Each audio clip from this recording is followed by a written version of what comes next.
Selamlar herkese. Ben Gökberk. Bugünkü konumuz kimsenin kullanmadığı bir gizli cevher olan Smart Narrative'i inceliyor olacağız. Sağ tarafında sohbet paneli üzerinden sürekli promptlar girmek yerine görselde Smart Narrative'i kullanarak her görseli açtığımızda bize özet bilgiyi veya istenilen çıktığı her zaman verebilecek bir cevher. Detaylara girmeden önce videoyu beğenmeyi, abone olmayı unutmayınız. Hep beraber analiz edip detayları inceleyelim. Power BI Desktop'un içerisindeyim ve görsellerden Smart Narrative görselini seçiyorum ve Copilot aktif bir şekilde kullanmak istediğim için Copilot'a tıklıyorum. Burada ilk çıkan örnekte benim verimle alakalı bir özet çıkar ve mevcut sayfam için çıkar diyor. Bunu çıkartıyor. Ama biz istediğimiz gibi raporların sayfalarından ve görsellerinden hangisine referans alması gerektiğiyle alakalı karar verebiliyoruz. Önerilen seçeneklerde önemli çıkarımları vurgulamak için madde işaret listi kullan opsiyonel örnek promptunu ekliyorum. Ve bunu İngilizce olarak bize maddelerden çıkardı ve hangi görsel referansı esse onu da atıf olarak ekledi. Ve tekrardan Smart Narrative'e geliyorum.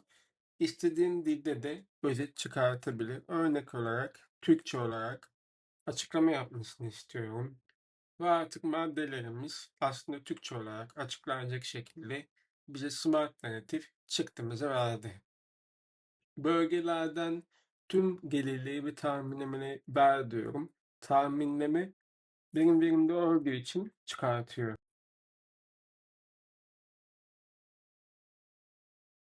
Bir sonraki cihazların gelir ve tahmin değerlerini bana çıkartır mısın diye soruyorum.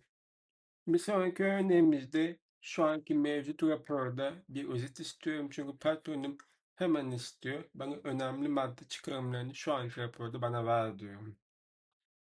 Smart Narrative'de bana istediğim çıktıları verdiğini görebiliyoruz inceleyebildiğimiz gibi. Ve atıflarla da bizi bunu destekleyecek bulgular da getiriyor. Smart Narrative ile alakalı en önemli kısımlardan birisi şu. İstersen Power BI Service'de olayım veya Power BI Desktop'ta olayım. Hiçbir şekilde prompt girmeden direkt size çıktığı veriyor. Çünkü siz daha öncesinde zaten o promptu girdiniz. Ve bu da örnek olarak bizim Power BI Service tarafında bulunan bir raporumuza gidiyoruz. Ben öncesinde bir Smart Narrative örneğini yapmıştım. Ve burada rapora girer girmez çıktısını görebiliyoruz. Ve aynı zamanda en önemli özelliklerden birisi diğer görsellerle de etkileşim halindedir.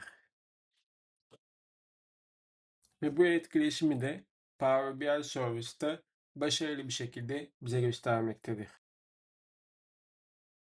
Copilot'la beraber Smart Native kullanmak zamanı inanılmaz bir şekilde hızlandırıyor değil mi? Her rapor açılışında inanılmaz bir zaman tasarrufu.